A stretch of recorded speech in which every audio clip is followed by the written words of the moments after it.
Ang China ay isang malawak at masang bansa na kilala bilang bansang may pinakamalaking populasyon sa buong mundo. Matagal nang umiiral ang maigpit na kaugalian sa pananaw tungkol sa pag-aasawa, ngunit sa mga nakalipas na taon, unti-unting naging bukas ang mga tao sa modernong pananaw bagamat may ilang rehiyon na nananatiling maigpit sa tradisyon. Dahil dito, naging mas mahirap para sa mga kalalakihan at kababaihan na makahanap ng angkop na kapareha para sa pagkikipag-date at pag-aasawa. Upang mapadali ang kanilang pagkikita, umusbong ang mga mobile dating apps at matchmaking services. Napansin ng maraming istasyon ng telebisyon ang trend na ito kaya't naglunsad sila ng mga programa na nagsisilbing tulay para sa mga kalalakihan at kababaihan. Layunin ng mga programang ito hindi lamang ang pagbibigay ng pagkakataon na magkakilala ang mga kalahok, kundi pati na rin ang pagtulong sa kanila na matagpuan ang tunay nilang pag-ibig. At marami namang couples ang nakahanap ng pangmatagalang kaligayahan sa pamamagitan ng ganitong programa. Ngunit noong unang bahagi ng Agosto taong 2012, natagpuan ang katawan ng isang lalaki na pinaghihinala ang asawa ng isang babaeng kalahok sa isang dating show sa loob ng elevator sa isang apartment complex. Ang katawan nito ay maraming bukas na sugat at namatay dahil sa malubhang pagkawala ng dugo at pumutok na ugat sa puso.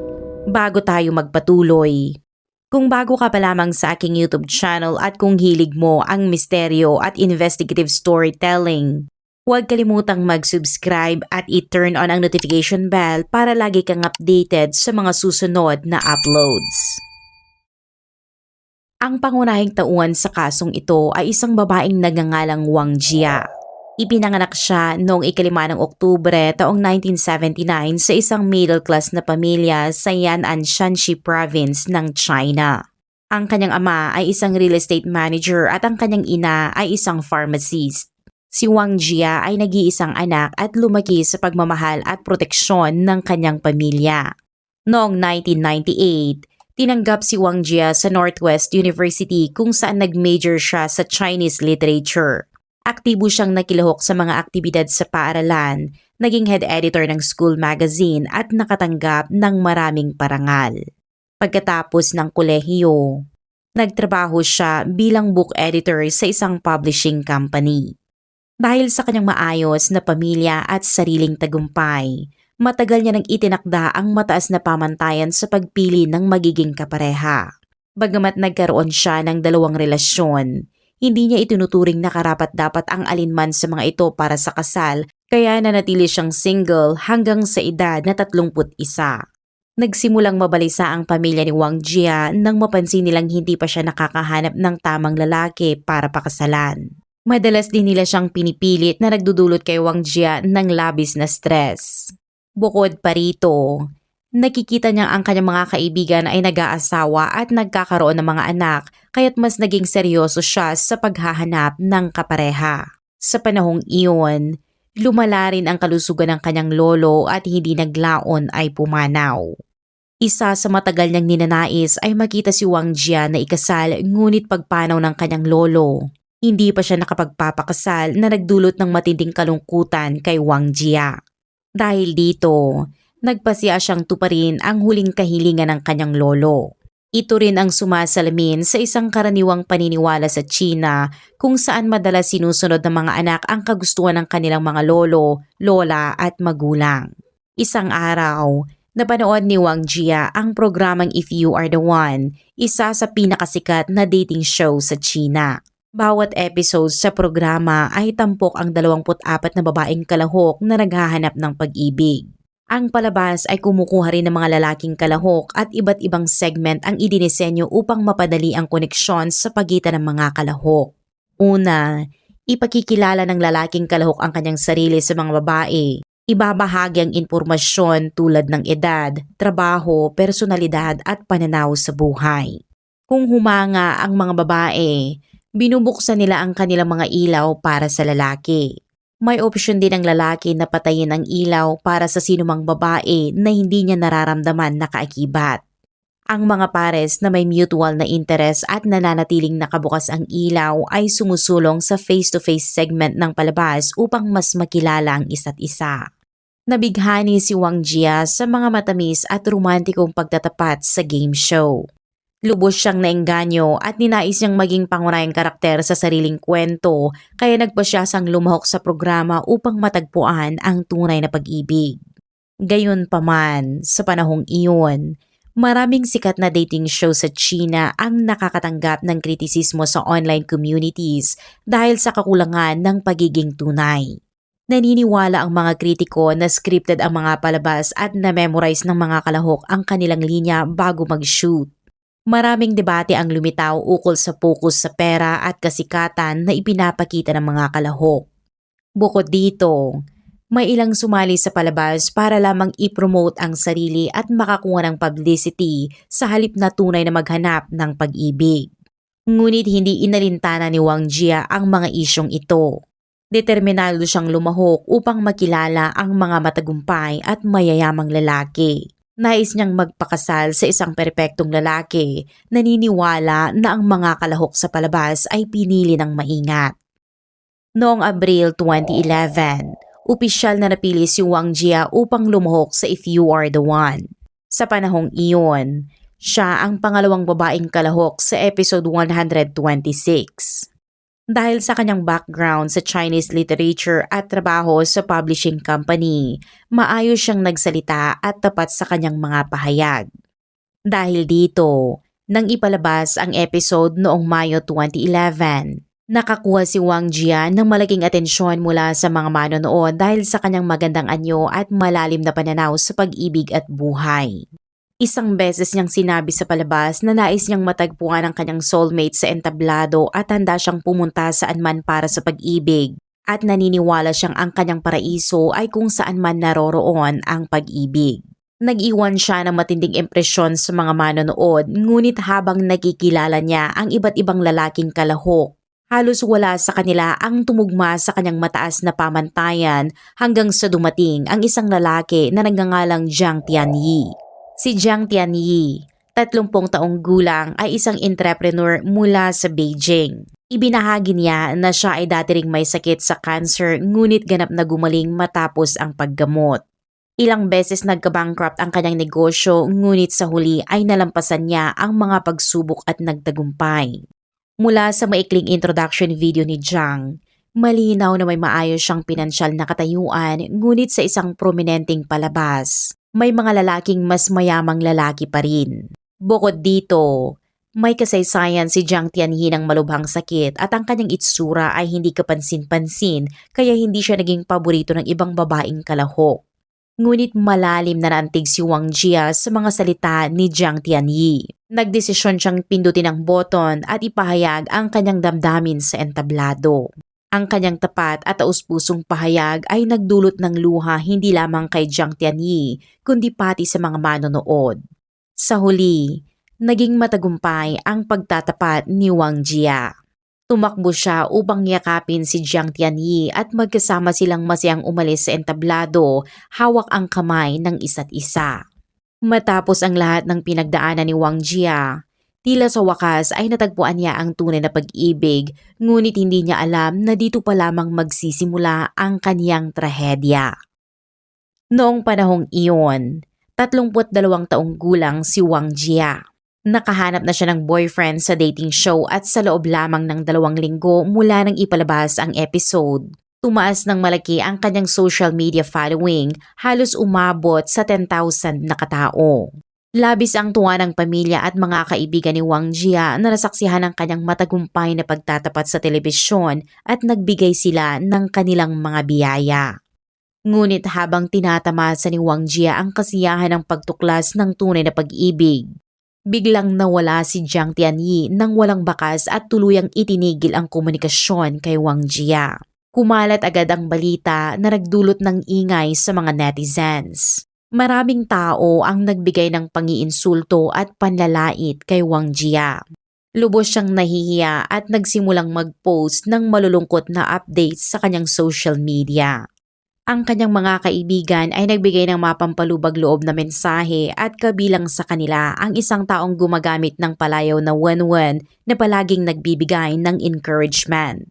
Ang tunay na pangalan ng lalaki ay He Jiawon. Siya ay 2 taong nakababatang lalaki kay Wang Jia at nagtatrabaho bilang empleyado sa isang bangko sa Xi'an. Ang kanyang mga magulang ay ordinaryong government employees. Matagal nang humahanga si He Jiawon kay Wang Jia mula sa mga unang araw ng kanyang pagsali sa dating show at sinubaybayan ang kanyang mga aktibidad sa social media. Nang malaman niyang iniwan ng boyfriend ang babaeng nakilala sa palabas, nagkiramay siya kay Wang Jia at nais siyang makilala ng mas mabuti. Sa mga sumunod na araw, madalas na nakikipag-chat at nagbibigay ng encouragement si He Jiawon kay Wang Jia. Unti-unti, nakaramdam ng kasiyahan si Wang Jia at nagsimulang magkaroon ng damdamin para kay He Jiawon. Noong 27 ng Mayo taong 2011, matapos ang ilang panahon ng pagkikipag-chat online, nagpasya silang magkita ng personal. Nang makita ni Wang Jia si He Jiawon sa totoong buhay, agad siyang naakit sa kanyang gwapo at matangkad na anyo. Ngunit nang imungkahi ni He Jiawon na palalimin ang kanilang relasyon, nag-atubili si Wang Jia dahil hindi tumutugma sa kanyang inaasahan ang kalagayan ng pamilya ni He Jiawon. Gayunpaman, habang patuloy silang nag-uusap at nagkakasama, naaantig siya sa maalaga at maingat na pagkikitungo nito. Sa huli, tinanggap ni Wang Jia ang kanyang romantikong alok at mabilis na lumapit ang kanilang relasyon. Napuno ng matatamis na sandali ang social media ni Wang Jia na nagpapakita ng pagiging malapit nila ni He Jiawon. At dahil parehong nasa kanilang 30s, nais nilang mabilis na umusad patungo sa kasal. Ngunit hindi lubos na natuwa ang mga magulang ni Wang Jia kay He Jiawon, lalo na dahil mas bata siya kaysa sa kanilang anak. Naniniwala naman si Wang Jia na hindi hadlang ang age difference at matibay ang kanyang desisyon na pakasalan si He Jiawon sa araw ng bagong taon ng 2012. Dahil nakita ang determinasyon ng kanilang anak, napilitan ang mga magulang ni Wang Jia na suportahan ang kanyang desisyon, ngunit hindi naging kasing maayos ng inaasahan ang mga nangyari. Matapos ang ilang panahon, natuklasan ni Wang Jia na si He Jiawon ay hindi senior employee sa bangko kundi ordinaryong empleyado lamang. Bukod dito, ang bahay na binili ni He Jiawon ay may mortgage at may malaking utang pa siyang kailangang bayaran. Ang mga revelasyong ito ay nagsimulang magdulot ng pag-aalinlangan kay Wang Jia. At sa panahong iyon, muling nakipag-ugnayan si Wang Jia sa ilang babaeng kalahok sa dating show. Ibinahagi nila ang kanilang mga kwento ng inggit kung paano sila nakilala ng mayayamang lalaki, paano sila sumikat, nakakuha ng advertising contracts, nakapag-publish ng libro at nakamit ang malaking pagkilala mula sa publiko matapos ang palabas. Nagsimulang makaramdam si Wang Jia ng pagiging inferior kumpara sa kanila. Dito nagsimulang bumuhos ang mga tanong sa kanyang isipan. Bakit habang nagbago ang buhay ng ibang kalahok, siya ay papakasalan lamang ang isang ordinaryong empleyado? Bakit kailangan niyang akuin ang mortgage at utang nito? Unti-unting lumaki ang sama ng loob ni Wang Jia kay He Jiawon at upang makaiwas sa kasal, nagsimulang mag-imbento si Wang Jia ng mga dahilan upang paulit-ulit na ipagliban ang kasal. Ngunit isang araw, nagpasya si Wang Jia na kanselahin ng mag-isa ang plano ng kasal kay He Jiawon. Sa parehong panahon, napansin niya ang mga senyales na maaaring siya ay buntis. Sa panahong ito, higit 30 taong gulang na si Wang Jia at pinayuhan siyang ituloy ang pagbubuntis. Binalaan din siya na ang pagpapalaglag ay maaaring magdulot ng malubhang epekto sa kanyang kalusugan. Kaya noong ika-31 ng Enero 2012, nagparehistro ng kasal sina Wang Jia at He Jiawon dahil sa pagbubuntis. Ang kanilang kasal ay ginanap noong Abril ng 2012 at pagkatapos nito, nagpahinga si Wang Jia mula sa trabaho upang manatili sa bahay at ito ng pansin sa kanyang pagbubuntis. Ang lahat ng pinansyal na pasanin ngayon ay bumagsak kay He Jiawon. Upang mabigyan ng maayos na buhay ang kanyang asawa at anak, nagtrabaho si He Jiawon sa part-time na trabaho pagkatapos ng regular na trabaho sa bangko para kumita ng dagdag na kita. Sa isip ng iba, Marahil ay lalong pinapahalagahan siya ni Wang Jia dahil dito, ngunit sa halip, lalo siyang naging hindi kontento at nagsimulang tingnan ng mababa ang kanyang asawa. Sa kanyang libreng oras sa bahay, madalas na nag-scroll si Wang Jia sa social media kung saan sinusubaybayan niya ang kanyang mga kaibigan mula sa dating show na ilan ay pinagmamalaki ang kanilang mga bagong luxury handbags o mamahaling sasakyan. Ang iba naman ay nagpo-post ng kanilang mga larawan mula sa magagandang destinasyon. Sa paghahambing sa sarili, hindi maiwasan ni Wang Jia ang makaramdam ng panghihina ng loob. Habang lumalaki ang kanyang tiyan, nagbabago ang kanyang katawan, hindi na nagiging kaakit-akit sa kanya ang kanyang itsura at mas dumadami pa ang pagkalagas ng kanyang buhok. Hirap siyang makatulog at tuwing tinitingnan niya ang salamin, ang nakikita niya lamang ay isang pagod at hindi kaakit-akit na babae. Hindi niya maiwasang ihambing ang sarili sa kanyang mga kaibigan at unti-unti niyang naramdaman ang kawalan ng kapangyarihan habang iniisip na tila tapos na ang kanyang buhay, na wala na siyang mararating, wala na siyang mga designer bag o mamahaling sasakyan at parabang nakatali na siya magpakailanman sa bahay na iyon. Habang lumalaki ang kanyang frustasyon, mas lalo siyang nagiging iritable at madalas ilabas ang galit kay He Jiawen. Noong Mayo 2012, nakatanggap si Wang Jia ng wedding invitation mula sa isang kaibigan na dating kalahok rin sa dating show. Ikakasalang kaibigan sa isang mayaman at prestihiyosong pamilya. Napakasagana ng kasal na mahigit 200 hapagkainan at 30 mamahaling sasakyan na sumama sa mga bisita. Inihambing ito ni Wang Jia sa kanyang sariling kasal at pagbalik sa bahay. Inilabas niya ang kanyang galit kay He Jiawen na sinikap naman siyang aliwin at sinabi na ang bawat isa ay may sariling suliranin. Ngunit nanatiling galit si Wang Jia at tuluyang naabot ni He Jiawen ang kanyang limitasyon. Sa wakas, napikon siya at sinabi na kung patuloy niyang ihahambing ang kanilang buhay sa iba, baka mas mabuting bumalik na lamang siya at sumali muli sa palabas. Nagulat si Wang Jia sa pabirong pahayag ng kanyang asawa. Mula nang sila'y magpakasal, hindi pa siya kailanman itinaasan ng boses, ngunit sa pagkakataong iyon, nauwi sila sa matinding pagtatalo. Isinulat ni Wang Jia sa kanyang journal na pinilit daw siya ng kanyang asawa na magpakasal, mabuntis at manatili sa bahay bilang full-time na may bahay. Inilarawan niya na unti-unti raw napuno ng freckles ang kanyang mukha, lumalala ang kondisyon ng kanyang katawan at pakiramdam niya ay lalo siyang hindi kaaya-aya sa bawat araw. Naramdaman niya na parabang nawalan siya ng halaga at nananatili na lamang sa bahay ng asawa upang gumanap sa papel ng pagkakaroon ng anak. Hindi naglaon, pumasok ang parehong pamilya upang subukang pakalmahin ang sitwasyon. Nagpahayag ng paunang paghingi ng tawad si He Jiawen kay Wang Jia. Sa una, tila maayos na ang lahat, ngunit habang tumatagal, lalo lamang naging hindi makatuwiran si Wang Jia. Pagdating ng Hunyo 2012, lalong naging demanding ang trabaho ni He Jiawen kaya kailangan niyang umalis ng maaga at bumalik ng huli. Sa puntong ito, nagsimulang magduda si Wang Jia na may relasyon ang kanyang asawa. Inutusan niya si He Jiawen na ibigay sa kanya ang kontrol sa pananalapi ng pamilya, ngunit nang suriin ang bank account at makitang kakaunti ang pera, naniwala siyang may tinatago ang asawa sa kanya.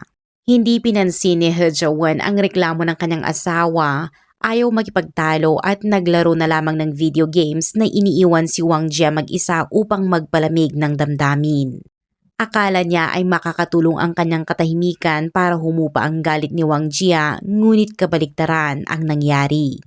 Dahil nag-aalala sa kanyang daughter-in-law, pinayuhan siya ng ama ni He Jiawen na dalhin si Wang Jia sa therapist.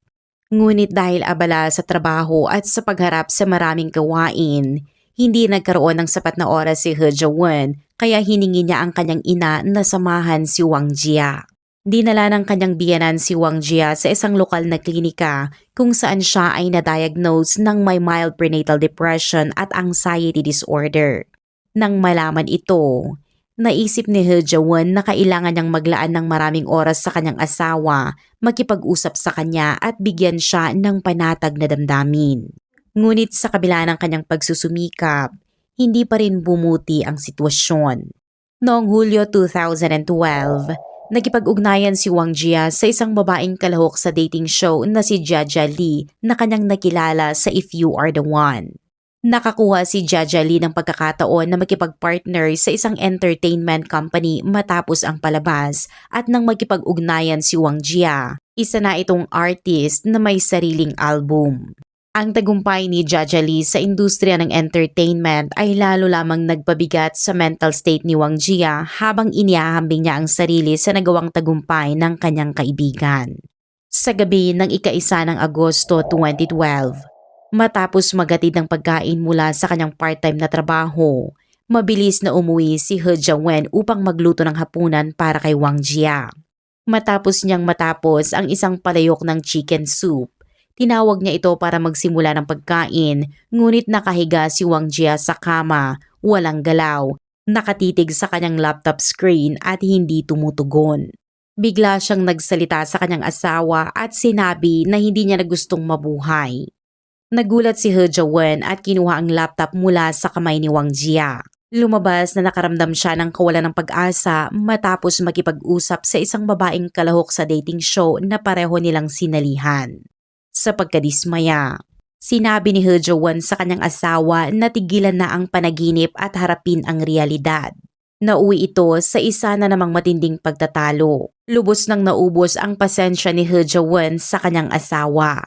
Sinubukan niya nang gawin ang lahat gaya ng pagtatrabaho sa maraming trabaho upang matiyak na magkaroon ng maayos na buhay si Wang Jia at ang kanilang hindi pa ipinapanganak na anak. Ngunit ipinakita ng kanyang asawa ang kawalan ng pasasalamat at tinitingnan siya ng may paghamak. Sa isang iglap ng matinding inis, sinabi ni He Jiawen na hindi niya na alam kung bakit ginagawa niya pa ang lahat ng iyon. Pagkatapos nito, malungkot niyang kinain ang hapunan ng mag-isa, naligo at natulog.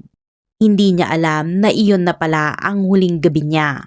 Si Wang Jia, ang kanyang asawa, ay puno ng wasak na damdamin at isip na tinaglay ng galit sa kanyang asawa. 3:00 ng umaga noong ika-2 ng Agosto 2012, habang mahimbing na natutulog si He Jiawen, pumasok si Wang Jia sa kusina at kinuha ang isang matalim na kasangkapang ginagamit sa pagbabalat ng prutas. Sa una, gutom lamang ang dahilan ng kanyang pagpunta sa kusina, ngunit nang mahawakan niya ang matalim na bagay, unti-unti itong nagdulot ng madidilim na mga iniisip. Unti-unti siyang lumapit sa kama kung saan nakahiga si He Jiawen at puno ng sama ng loob ang kanyang mga mata.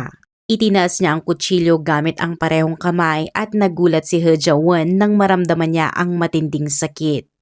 Tumingin siya sa kanyang asawa at nagtanong kung ano ang ginagawa nito at bakit niya ito ginawa sa kanya. Dahil buntis si Wang Jia, hindi siya nakipaglaban. Hinawakan niya na lamang ang kanyang sugat at tumakbo sa hallway upang humingi ng tulong. Sumunod si Wang Jia nang malapit sa kanyang asawa at sa kabila ng matinding sakit. Humiling si He Jiawen na itigil ito, ngunit ganap nang nawala ng kontrol ang isip ni Wang Jia at nagpatuloy sa pananakit. Sa kabila ng malalim at masakit na sugat, nakarating si He Jiawen sa elevator at nang bumukas ang pinto, hindi na niya matiis ang sakit at bumagsak sa loob. Sumunod si Wang Jia sa kanya papunta sa elevator. Dito na lamang niya napagtanto ang kakilakilabot na ginawa niya. Nakita niya si He Jiawen sa kritikal na kondisyon, agad siyang tumakbo pabalik sa apartment at tumawag sa 911 at sa pulis. Sa una, plano ni Wang Jia na patayin si He Jiawen at pagkatapos ay wakasan ang sarili, ngunit nang makita niya ang malamig at walang buhay na katawan ng kanyang asawa, bigla niyang isinantabi ang planong iyon. Maingat na inayos ni Wang Jia ang eksena upang magmukhang isang kaso ng domestic violence. Umaasang makakakuha ng mas magaan na sintensya. At dahil sa tindi ng mga sugat, hindi na nakaligtas si He Jiawen. Naaresto si Wang Jia at dinala sa estasyon ng pulisya. Sa interogasyon, paulit-ulit niyang sinubukang ipaliwanag at bigyang katuwiran ang kanyang ginawa, ngunit batay sa mga ebidensyang nakolekta sa lugar ng krimen, malinaw sa pulis na malayo sa katotohanan ang kanyang kwento. Si Wang Jia ay ikinulong sa maikling panahon, ngunit dahil malapit na siyang manganak, pinalaya siya sa piyansa. 2 linggo matapos ang insidente, nanganak si Wang Jia ng isang batang lalaki sa ospital at nang tuluyang maayos ang kanyang kalusugan, dinala siya ng pulis para arestuhin. Nang kunin ang sanggol mula sa kanya at ilagay sa ibang lugar, naramdaman ni Wang Jia ang matinding pagsisisi. Batay sa kanyang mga dati at kasalukuyang medical records, napag-alaman mga doktor na siya ay dumaranas ng depresyon at labis na pagkakabahala bago niya nagawa ang krimen. Labis na nasaktan ang mga magulang ni He Jiawen, ngunit nagpasya pa rin silang patawarin siya dahil iniisip nila ang kanilang apo. Inutusan si Wang Jia na magbayad ng kompensasyon na 30,000 yuan, humigit kumulang 204,000 pesos. Noong Abril 2013, dinala sa korte ang kaso ni Wang Jia. Ipinataw ng hukuman ang medyo magaan na sentensya dahil sa na-diagnose siyang may depresyon at sa desisyon ng pamilya ng biktima na patawarin siya at huwag nang ituloy ang karagdagang legal na aksyon. Dahil dito, siya ay hinatulang makulong ng 13 taon na kalaunan ay nabawasan sa 10 taon matapos ang apela. Malinaw na ang relasyon ni Wang Jia at He Jiawen ay hindi ganap na batay sa pag-ibig. Sa kaibuturan ng kanyang puso, patuloy siyang umaasa sa isang mayaman at matagumpay na asawa.